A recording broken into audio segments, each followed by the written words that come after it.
Né à Joliette, André Boulris s'intéresse très jeune à la politique. Élu en 1985, il devient président national de la campagne de financement du Parti québécois.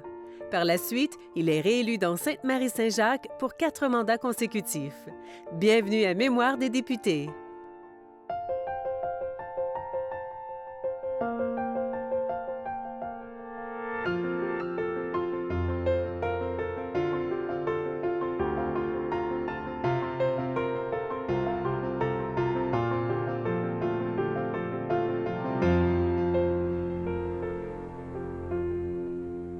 Bonjour, M. Boulris.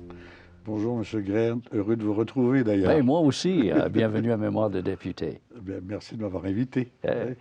Vous êtes né à Joliette. Oui. Parlez-moi de votre enfance dans cette ville. Bon, Joliette, c'est quelque chose de tout à fait exceptionnel. Une petite ville, mais qui n'a jamais voulu se laisser satelliser par Montréal. Une ville avec quoi son propre orchestre symphonique, salle de concert, enfin, etc. Une magnifique bibliothèque, très belle collection de peintres québécois, des criés-gars, enfin, ne plus savoir quoi en faire, et des riopelles. Mais une ville extrêmement politisée. Oui, comment ça? Je ne sais pas, par la nature même des choses. Moi, je me souviens d'avoir vu à table, chez mes grands-parents, dîner Georges-Émile Lapalme. Mais c'était la ville d'Antonio Barrette, ça a été après la ville de Roch-Lassalle, Maurice Tellier, Marcel Mars, Guy Chevrette. En parenthèse, Marcel Mars était mon prof d'histoire. Guy Chevrette était mon prof de physique. Alain Marcoux, etc. C'était une ville extrêmement, extrêmement politisée. À un point tel, d'ailleurs, que c'était devenu presque, j'employais l'expression running gag, les unionistes, à l'époque c'est l'Union nationale et le Parti libéral, les unionistes allaient à tel salon funéraire et les libéraux allaient à un autre salon funéraire. La ville était mais vraiment divisée en deux parties. Donc il y avait un environnement propice, c'est inévitable, à s'intéresser à la politique. Et ma famille, surtout la famille de ma mère, avait quand même très peu de contact avec la famille de mon père, qui n'était pas de Joliette. Et la famille de ma mère était très politisée. Donc, tout était réglé en fonction des bulletins d'information à la radio, le téléjournal le soir, la lecture de tous les journaux.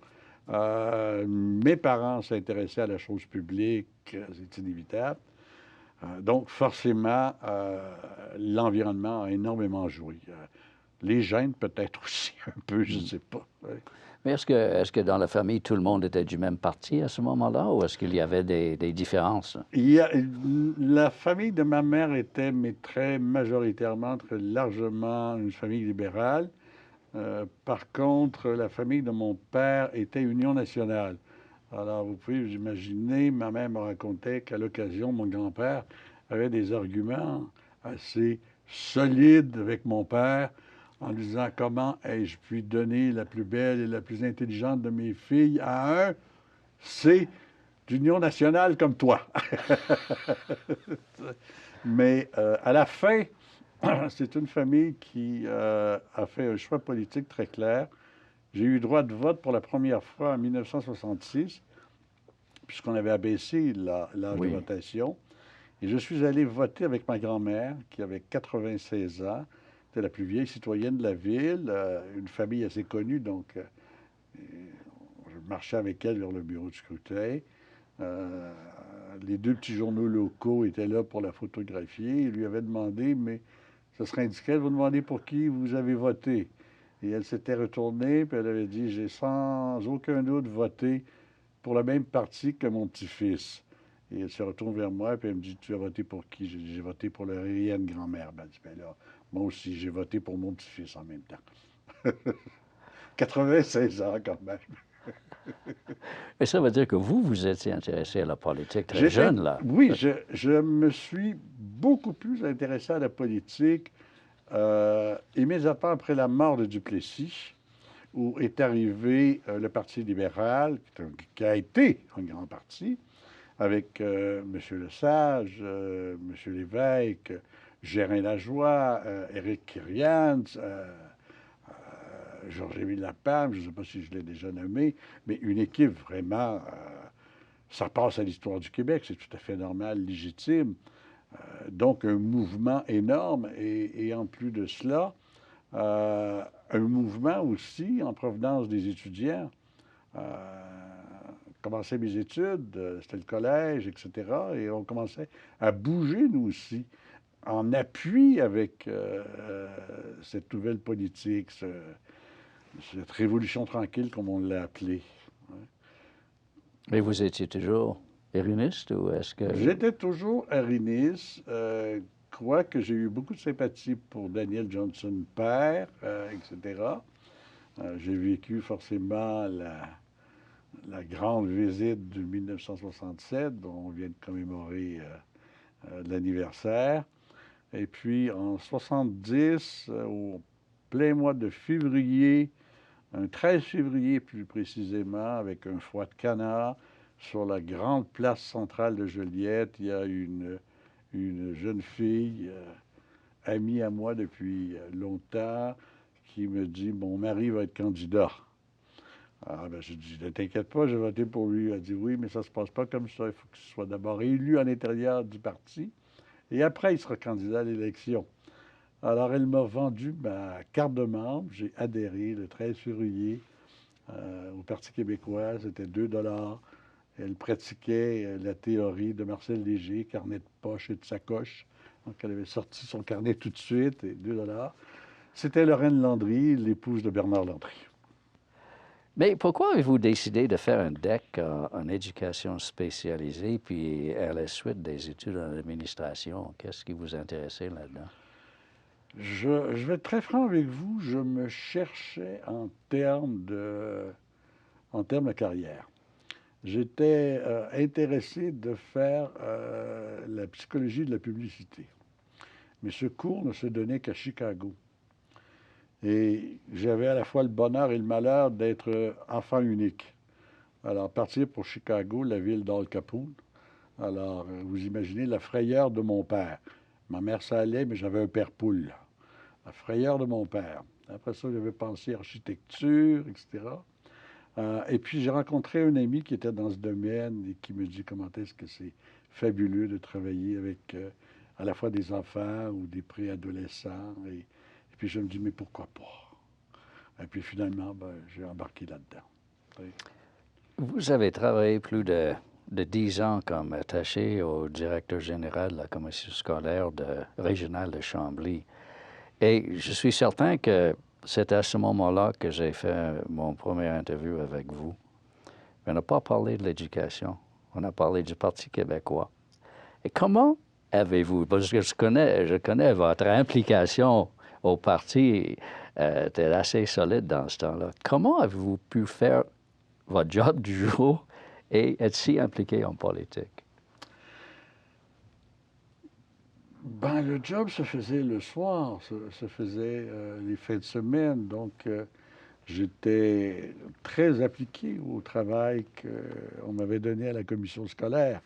Et entre parenthèses, vous savez qui était le président de cette commission scolaire? Non. L'actuel président de l'Assemblée nationale, Jacques Chagnon. Oh. Donc, j'ai connu Jacques Chagnon à cette époque-là, ce qui a fait que c'est développé un sentiment d'amitié, pas du même parti, mais député de comtés voisins, etc. Mais c'est un fait qu'à l'occasion, il pouvait au bureau arriver un téléphone qui était lié à la politique, ça. Je vais l'avouer très candidement. Mais je pense qu'on ne m'aurait pas gardé si j'avais donné préséance à la politique au niveau de mon travail. Et c'était un travail quand même qui était fascinant. C'était ce qu'on appelait l'organisation scolaire, répartition des enseignants, les ratios pour les élèves, etc. Mais c'était difficile parce que j'étais tout jeune, j'étais dans la vingtaine, et je devais des fois imposer des choses à des directeurs de service qui avaient le double de mon âge. Donc, et comme j'étais un petit peu le protégé du directeur général, qui me considérait un peu comme son fils, ça m'a sauvé de la pendaison à l'occasion.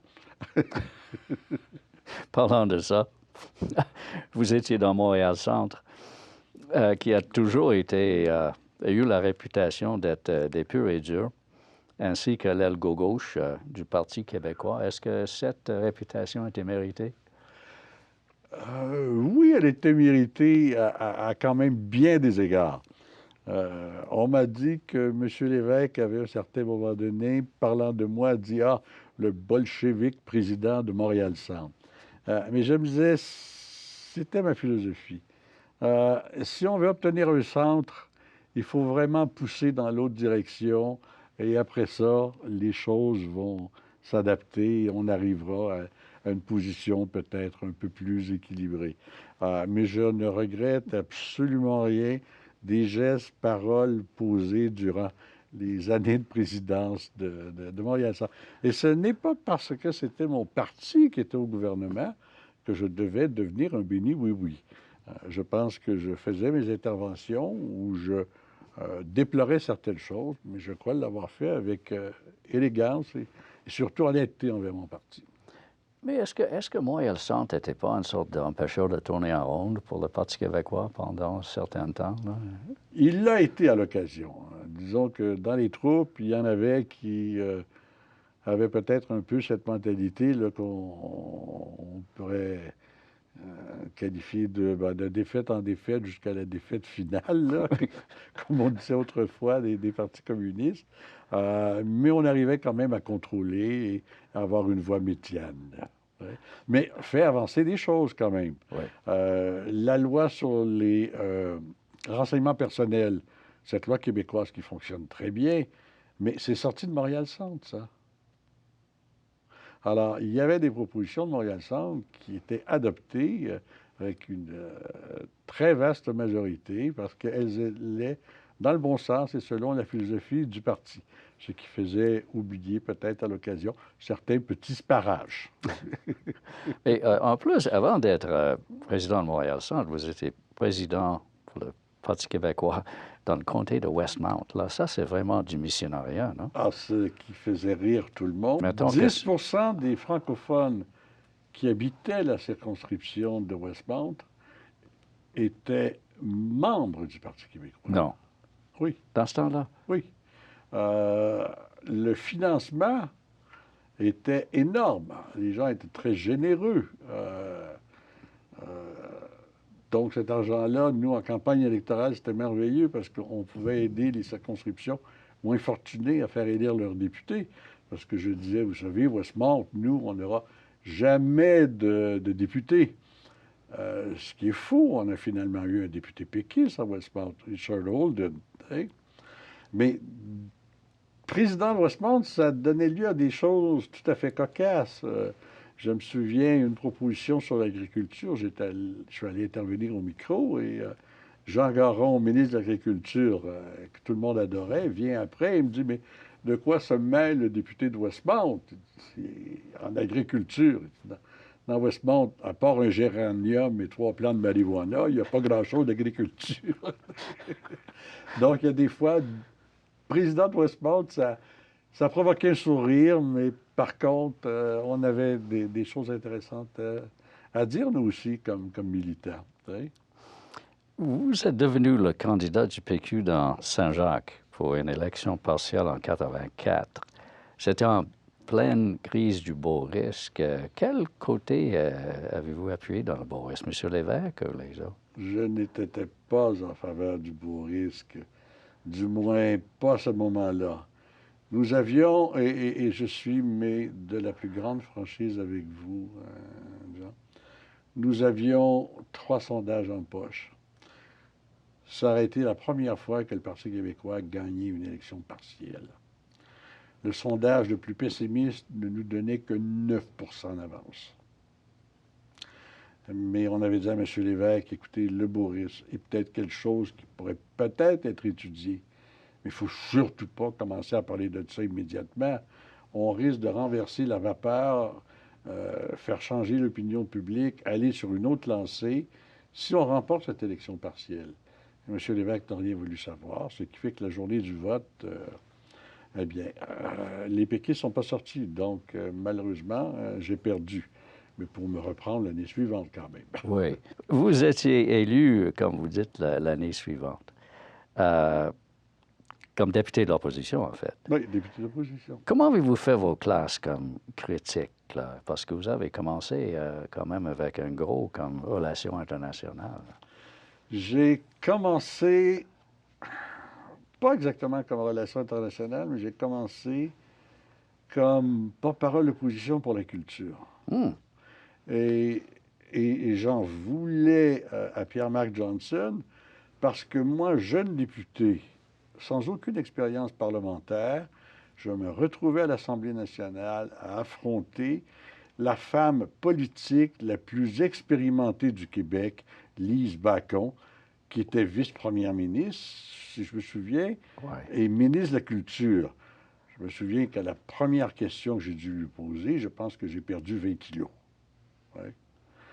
C'était pas facile d'essayer de coincer Lise Bacon, qui avait une expérience vraiment... et une femme pour laquelle j'avais énormément de respect. Oui. Sauf que je savais qu'elle ne souhaitait pas nécessairement le ministère de la Culture, mais un autre ministère. Ah, Donc, je pouvais jouer là-dessus à un moment donné en essayant de faire un petit peu, soyons honnêtes, le fin finot avec des termes muséologiques, etc. Parce que j'avais été au conseil d'administration du musée d'art contemporain. Alors, je m'amusais souvent à lui dire, mais votre conception du musée, madame, est-ce que c'est une conception Kunsthalle ou bien non une autre? Alors, cette pauvre Lise Bacon, Kunsthalle, ne savait pas du tout ce que c'était. C'était le jeu d'amusement. Sauf qu'on en est venu à une belle complicité dans le sens que on s'est dit, oui, les lois sur la culture, ça s'est poursuivi d'ailleurs avec Mme Frula, les lois sur la culture à l'Assemblée nationale devraient être faites et votées à l'unanimité, ce que nous avons réussi. oh, c'est commencé avec Mme Bacon. C'est commencé avec Mme Bacon. Ah. Parce que c'est pas la moins partisane des Elle libéraux. était très partisane, c'est un fait. Mais disons que j'ai réussi quand même un peu à l'amadouer, à lui montrer que je n'étais pas nécessairement un adversaire. Mais s'il y avait un but louable au niveau de la culture et qu'il fallait le faire avancer, moi j'étais partisan.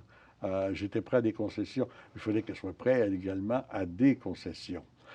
Et après, effectivement, je suis passé aux relations internationales et après aux communautés culturelles et à l'immigration, au moment où mon collègue et ami Gérald Godin a commencé à avoir ces terribles ennuis de santé qui nous ont tous attristés et moi, personnellement, beaucoup touchés. Je comprends. Vous êtes réélu dans le nouveau comté de Sainte-Marie-Saint-Jacques en 89. C'était un des comtés les plus pauvres du Québec. Est-ce que c'était un vrai défi pour un député? En 85, quand j'ai été élu député de Saint-Jacques, dans mon porte-à-porte, j'ai frappé une journée sur la rue Saint-Hubert ou Saint-André, je ne me souviens plus, frappé à la porte d'une maison. On m'a laissé entrer et j'ai vu un plancher de terre battue. L'ami qui faisait du porte-à-porte avec moi était complètement bouleversé. Diane me dit, je ne croyais pas que ça existait dans notre pays encore. Sainte-Marie aussi était un comté passablement difficile. Donc, vous allez comprendre que ma première préoccupation était l'habitation. J'étais peut-être à l'opposition, mais j'ai réussi à obtenir du logement social au niveau de ces deux quartiers. J'avais un bon allié, d'ailleurs, qui est originaire de Sainte-Marie, notre ami Poupard, qui était au cabinet de M. Bourassa, qui me donnait un bon coup de main. Et lorsque nous sommes arrivés au gouvernement, eh bien, c'était de mémoire Rémy Trudel, qui était ministre de l'Habitation. Donc, ça a été inlassablement un travail presque de harcèlement pour avoir du logement social, pour avoir de la coopérative d'habitation dans le comté, parce qu'il y avait un problème majeur. Alors, je suis quand même assez fier et j'habite actuellement une partie de la circonscription qui a été un très beau modèle qu'on a réussi. Faubourg-Québec, qui étaient des terrains qui appartenaient au ministère des Transports. Faubourg-Québec a été vendu à un promoteur qui, lui, a accepté de faire du logement, du condo qui se vendait, de la coopérative d'habitation et après du logement social. Donc, il y a une mixité de population. dans des logements qui sont de très, très bonne qualité. Et j'avais l'appui des groupes concernés en habitation, le Frappru, Interloge, etc. Parce que je disais, vous n'êtes pas juste mes bras droits, vous êtes mes deux bras, vous m'aidez à obtenir des choses. Et je suis fier de cette réalisation-là et de ces coopératives d'habitation qui existent encore. On m'arrive en circulant là, de passer devant une et je me souviens, c'était pas M. Gendron qui habitait là. Et je frappe et je m'aperçois que non, M. Gendron, malheureusement, est décédé, mais ses enfants habitent là maintenant. Ah. Est-ce que c'est mieux maintenant? C'est beaucoup mieux. C'est maintenant de sa construction recherchée. C'est recherché. On souhaite venir habiter le centre-sud.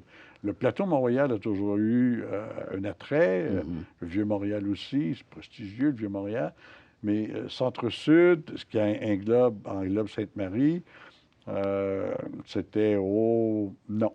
Maintenant, c'est un endroit où on souhaite habiter. Parce que c'est un milieu de vie aussi. Oui. Des fois, quand il y a un attrait pour un secteur qui est plus ou moins bien nanti, il y a un déplacement des gens qui sont moins bien nantis. Est-ce que c'est vraiment toujours une mixité? Avec cette mixité qu'on a réussi à imposer, on a évité cela en comparaison à un autre quartier là, que je ne vais pas nommer. Je ne vais pas faire de lutte tribale entre deux circonscriptions. Et ma préoccupation actuellement est... Montréal est en train de devenir condo-ville, là. Ce qu'on a besoin, c'est du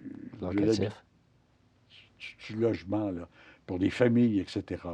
Et je suis très préoccupé par ce qu'on va faire avec le site de Radio-Canada. Je ne suis peut-être pas le député, mais j'ai encore mon mot à dire dans les débats publics. Mais il ne faudrait pas continuer cette espèce de tsunami de condos.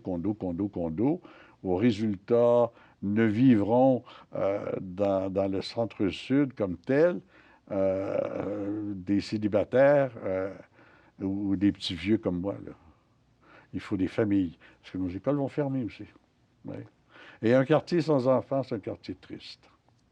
J'ai tellement de plaisir de visiter les écoles élémentaires de mon quartier. Est-ce vrai que vous avez boycotté la sermentation parce que vous pensiez être nommé ministre et vous ne l'étiez pas? Là? J'ai boycotté la sermentation du Conseil des ministres. Oui, OK. Effectivement. Et puis, un de vos collègues, je ne me souviens pas du tout lequel, me dit, il m'appelle, etc. Et je dis, mais finalement, je suis ministre. Je suis ministre chargé des affaires de Sainte-Marie-Saint-Jacques. Et je me souviens que ça avait fait la manchette des journaux. Et durant plusieurs semaines, dans la rue, c'était « Monsieur le ministre, mes respects. Monsieur le ministre, félicitations. » C'est devenu une bonne blague. Mais ça a continué, mais très, très, très, très longtemps. Et les gens avaient trouvé ça sympathique. Mais il y a une bonne partie de militants qui, effectivement, étaient un peu déçus, fâchés que j'accède pas au Conseil des ministres. Mais je leur disais, je suis votre ministre, donc arrêtez, là, évacuez ce sentiment-là, on continue à travailler ensemble. Vous n'avez jamais caché votre homosexualité. Mais est-ce qu'il y a un prix politique à payer pour être un candidat gay? Je me suis demandé s'il y avait un prix politique. Et la réponse est venue de mon père, qui était un sage homme. Quand on fait une table ronde avec des amis et des collègues qui étaient au Conseil régional de Montréal du Parti québécois, et qu'on dit, est-ce que je dois aller en politique active, etc., tout le monde dit oui. Et moi, je dis oui, je serais véritablement intéressé, tenté, mais j'ai un handicap. Et on dit, mais lequel handicap? Je dis oui, mais je suis gay. Et c'est mon père qui immédiatement a dit non. Ce sera un handicap si tu le caches. Si tu es franc envers les électeurs, tu vas comme un livre ouvert, ça ne sera pas un handicap, ça risque d'être ta force. Alors, j'ai suivi ce que mon père m'a dit et j'ai dit aux gens, écoutez, voilà ce que je suis. C'est arrivé une anecdote assez savoureuse, d'ailleurs, à un certain moment donné. Il y a eu une assemblée, je dis aux gens, écoutez, 15 minutes, je vous explique ce que je souhaiterais faire avec vous. Et puis 15-20 minutes de questions. Et puis, dans l'assistance, le parti adverse a envoyé un pion qui, à la fin, dit, bon, mais vous avez promis que vous répondriez franchement à toutes les questions. J'en ai une pour vous. C'est vrai que vous êtes gay. Non, il n'avait pas dit gay, il y avait dit homosexuel. C'était beaucoup plus péjoratif pour lui que gay. Bon. Alors, je dis, écoutez, monsieur, oui, je vais répondre à votre question, mais avant, me permetteriez-vous de vous en poser une? Et ce pauvre a le malheur de répondre oui. Je lui ai dit, écoutez, est-ce que c'était vraiment une question ou une proposition? Parce que c'était une proposition, vous n'êtes vraiment pas mon genre. Alors, le type s'est fait huer, il est sorti de la salle, les gens applaudissent, et le mot était lancé dans la circonscription, il est gay, etc. On m'a rapporté qu'un malotru s'était fait tabasser dans une taverne parce qu'il avait fait allusion à ça, alors que la taverne était remplie de ces piliers de taverne, mais qui étaient mes partisans. Ça a été tout. Je n'ai jamais eu de geste homophobe, de propos homophobes à ce niveau-là. Merci, M. Boulris. J'en prie. À la prochaine. Bientôt.